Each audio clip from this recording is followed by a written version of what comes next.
എല്ലാവർക്കും ജീവിതത്തിൽ മറക്കാനാകാത്ത ചില അധ്യായങ്ങളുണ്ടാകും. അത് ചിലപ്പോൾ ഒരു സ്ഥലമായിരിക്കും, ചിലപ്പോൾ കുറച്ച് മനുഷ്യർ. പക്ഷേ പലർക്കും പോലെ എൻ്റെയും ജീവിതത്തിൽ മറക്കാനാവാത്ത 2 വർഷം അത് +1 +2 കാലമായിരുന്നു. SSLC റിസൾട്ട് വന്ന ദിവസം ഇന്നും ഓർമ്മയുണ്ട്. ഫോണിൽ റിസൾട്ട് തുറന്നപ്പോൾ ഫുൾ A+. വീട്ടിലെല്ലാവർക്കും സന്തോഷം, അച്ഛൻ്റെ മുഖത്ത് അഭിമാനം, അമ്മയുടെ കണ്ണിൽ സന്തോഷക്കണ്ണീർ, ബന്ധുക്കളുടെ സ്ഥിരം ഡയലോഗ്, ഇനി നമ്മുടെ മോൾ വലിയ സ്കൂളിലേക്കല്ലേ. അങ്ങനെ ഒരുപാട് സ്വപ്നങ്ങളുമായി +1 ആദ്യ ദിവസം എത്തി.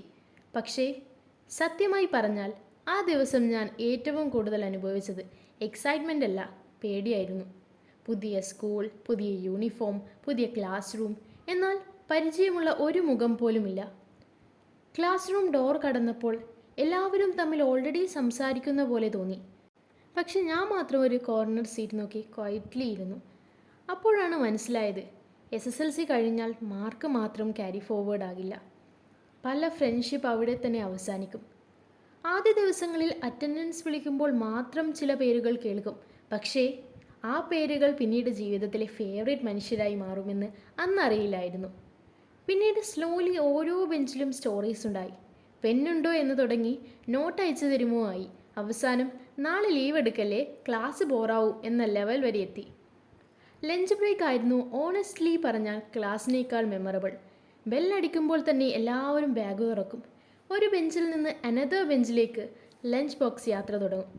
ആരുടെയോ വീട്ടിലെ ലെമൺ റൈസ്, ആരുടെയോ അമ്മയുണ്ടാക്കിയ കട്ട്ലറ്റ്, ചിലരുടെ ലഞ്ച് ബോക്സ് ഫുൾ എംറ്റി, കാരണം ഇൻ്റർവെല്ലിന് മുൻപ് തന്നെ തീരും. പിന്നെ ക്യാൻറ്റീൻ, ക്യൂവിൽ നിൽക്കുമ്പോൾ പോലും വലിയ ഡിസ്കഷൻ. പപ്സ് തീരുന്നതിന് മുൻപ് പോടാ, കോൾഡ് കോഫി 2 എണ്ണം, എനിക്ക് ചിപ്സ് ഷെയർ ചെയ്യണേ. പക്ഷേ ക്യാൻറ്റീനിലേക്ക് പോകാൻ ക്ലാസ് ടീച്ചർ കണ്ടാൽ ആ ഓട്ടം വേറെ ലെവലായിരുന്നു. PT പീരീഡ് ഒഫീഷ്യൽ ടൈം ടേബിളിൽ ഉണ്ടായിരുന്നു, പക്ഷേ റിയാലിറ്റിയിൽ പോർഷൻ തീർന്നിട്ടില്ല, PT പീരീഡ് കൂടി ക്ലാസ് എടുക്കാം. അന്നത് കേൾക്കുമ്പോൾ ലോകം അവസാനിച്ച പോലെ ഫീൽ ചെയ്യും. വിൻഡോയിലൂടെ ഗ്രൗണ്ടിലേക്ക് നോക്കി ഫുട്ബോൾ കളിക്കുന്നവരെ കണ്ടിരിക്കും. നമ്മളും മനുഷ്യരാണ് മിസ് എന്ന് മനസ്സിൽ പറയും. പക്ഷേ ഇപ്പോൾ ഓർക്കുമ്പോൾ ആ എക്സ്ട്രാ ക്ലാസ്സസ് പോലും നൊസ്റ്റാൾജിക്കാണ്. ടീച്ചേഴ്സ് ഓരോരുത്തർക്കും ഓരോ സ്റ്റൈലാണ്. ചില ടീച്ചേഴ്സ് ക്ലാസ്സിൽ വന്നാൽ എല്ലാവരും സൈലൻറ്റ്, ചിലർ വന്നാൽ ക്ലാസ് ഫുൾ എനർജി. ഒരു സാറുണ്ടാകും, ലെസണിനേക്കാൾ ലൈഫ് അഡ്വൈസ് കൂടുതൽ പറയും. ഒരു മിസ് ഉണ്ടാകും, നോട്ട്സ് എഴുതുമ്പോൾ പോലും മോട്ടിവേഷൻ നൽകും. പിന്നെ എക്സാം പേപ്പേഴ്സ് തരുന്ന ദിവസം, ഇത് നിൻ്റെ ക്യാപ്പബിലിറ്റി അല്ല എന്ന് പറഞ്ഞു ഒരു ടീച്ചറിൻ്റെ സെൻറ്റൻസ് ചിലപ്പോൾ എൻറ്റയർ ലൈഫ് മാറ്റും. സത്യത്തിൽ സ്കൂളിൽ നമ്മൾ സബ്ജക്റ്റ് മാത്രം പഠിക്കുന്നില്ല, മനുഷ്യരെയും ജീവിതത്തെയുമാണ് പഠിക്കുന്നത്.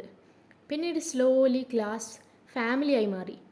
ബർത്ത്ഡേ ആണെങ്കിൽ ചോക്ക് പീസ് കൊണ്ട് board decoration, happy birthday song ട്യൂണിൽ പാടൽ, ചോക്ലേറ്റ് കിട്ടാൻ എല്ലാവരും സഡൻ ക്ലോസ് ഫ്രണ്ട്സ് ആകൽ, tour discussion, group photos, last bench comedy, assignment submission day tension, record എഴുതാൻ മിഡ് നൈറ്റ് വരെ ഉറങ്ങാതിരിക്കൽ. ഒന്നൊന്നായി സ്കൂൾ ലൈഫ് നിറഞ്ഞു. പിന്നീട് വന്നത് യൂത്ത് ഫെസ്റ്റിവൽ സീസൺ. ആ സമയത്ത് സ്കൂൾ മുഴുവൻ വേറെ ലോകം പോലെ ആയിരിക്കും. Practice sound everywhere, dance rehearsal, song practice, chart papers, safety pins, makeup items. Teachers ഓടി നടക്കുന്നു. സ്റ്റേജിൽ കയറുന്നതിന് മുൻപ് കൈകൾ വിറക്കും. പക്ഷേ ഫ്രണ്ട്സ് താഴെ നിന്ന് cheer ചെയ്യുമ്പോൾ കോൺഫിഡൻസ് ഡബിൾ ആവും. റിസൾട്ട് കിട്ടുമ്പോൾ എല്ലാവരും സ്വന്തം പ്രൈസ് പോലെ ആഘോഷിക്കും. നമ്മുടെ ക്ലാസ്സാണ് ജയിച്ചത് എന്ന ഫീലിംഗ്, അതായിരുന്നു real happiness. Christmas celebration, Onam celebration, colour dress days, class photos, unexpected holidays. ഓരോ ദിവസവും ഓർഡിനറി ആയിരുന്നു. പക്ഷേ ഇന്നോർക്കുമ്പോൾ എല്ലാം എക്സ്ട്രാ ഓർഡിനറി മെമ്മറീസ്. +2 എത്തിയപ്പോൾ എല്ലാവർക്കും മെച്യൂരിറ്റി വന്ന പോലെ തോന്നും. പക്ഷേ ട്രൂത്ത് പറഞ്ഞാൽ പഠനത്തിൻ്റെ പ്രഷർ കൂടിയെങ്കിലും ഫ്രണ്ട്ഷിപ്പ് അതിലും സ്ട്രോങ് ആയി.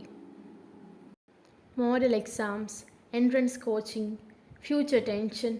എന്നാലും ലഞ്ച് ബ്രേക്ക് ജോക്സ് ഒരിക്കലും കുറയില്ല. ചിലപ്പോൾ ക്ലാസ്സിൽ ലെസൺ കേൾക്കുന്നതിനേക്കാൾ ഫ്യൂച്ചർ പ്ലാൻസ് ആയിരിക്കും കൂടുതൽ ഡിസ്കഷൻ. നീ എന്താകാൻ പോകുന്നു? ഈ സ്കൂൾ കഴിഞ്ഞാൽ എല്ലാവരും സെപ്പറേറ്റ് ആകുമല്ലേ? ആ സെൻറ്റൻസ് കേൾക്കുമ്പോൾ ചെറിയ വിഷമം ഉള്ളിൽ വരും. കാരണം നമ്മൾ സ്ലോലി മനസ്സിലാക്കും, ഈ 2 years ഫോർ എവർ അല്ലെന്ന്. അവസാന ദിവസങ്ങൾ എത്തിയപ്പോൾ ഓരോ മൊമെൻറ്റ്സിനും വാല്യൂ കൂടി. Photograph books, uniform signatures, last bench photos, ടീച്ചേഴ്സിനൊപ്പം സെൽഫി. പലർക്കും അന്ന് കരയണം എന്നില്ല, പക്ഷേ ഫെയർവെൽ ബെല്ലടിക്കുമ്പോൾ കണ്ണു നിറയും. ആദ്യ ദിവസം പരിചയമില്ലാത്ത ഫേസസ് ആയിരുന്നു. അവസാന ദിവസം അവർ സ്വന്തം കുടുംബമായി മാറിയിരുന്നു. സ്കൂൾ ഗേറ്റിൽ നിന്ന് അവസാനമായി പുറത്തേക്ക് നടക്കുമ്പോൾ മനസ്സിൽ ഒരേയൊരു തോട്ട്, ഇത്ര വേഗം ഇതെല്ലാം തീർന്നു. ഇപ്പോൾ ജീവിതം എല്ലാവരെയും വേറെ വഴികളിലേക്ക് കൊണ്ടുപോയി. ചിലർ ഡോക്ടേഴ്സ് ആവാൻ പഠിക്കുന്നു, ചിലർ എൻജിനീയേഴ്സ്, ചിലർ ആർട്ടിസ്റ്റ്, ചിലർ അബ്രോഡ്, ചിലർ ഇപ്പോഴും സെയിം ഓൾഡ് ജോക്സ് അയക്കുന്നു.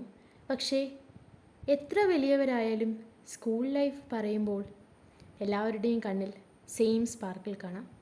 കാരണം ജീവിതത്തിൽ ചില സ്ഥലങ്ങൾ മെമ്മറീസ് മാത്രം തരുന്നില്ല, അവ നമ്മളെ തന്നെ മാറ്റി നിർമ്മിക്കും. എനിക്കും +1 +2 അങ്ങനെയായിരുന്നു. ആദ്യ ദിവസം ഭയന്ന് കോർണർ സീറ്റിലിരുന്ന ഞാൻ അവസാന ദിവസം മുഴുവൻ ക്ലാസ്സിനെ മിസ് ചെയ്ത് കരഞ്ഞിറങ്ങി. അതുകൊണ്ട് ഇന്നും ഞാൻ വിശ്വസിക്കുന്നു, സ്കൂൾ ലൈഫ് ഒരിക്കലും റിപ്പീറ്റ് ആവില്ല, പക്ഷേ അതിൻ്റെ ഓർമ്മകൾ ലൈഫ് ടൈം റിപ്പീറ്റ് ആവും.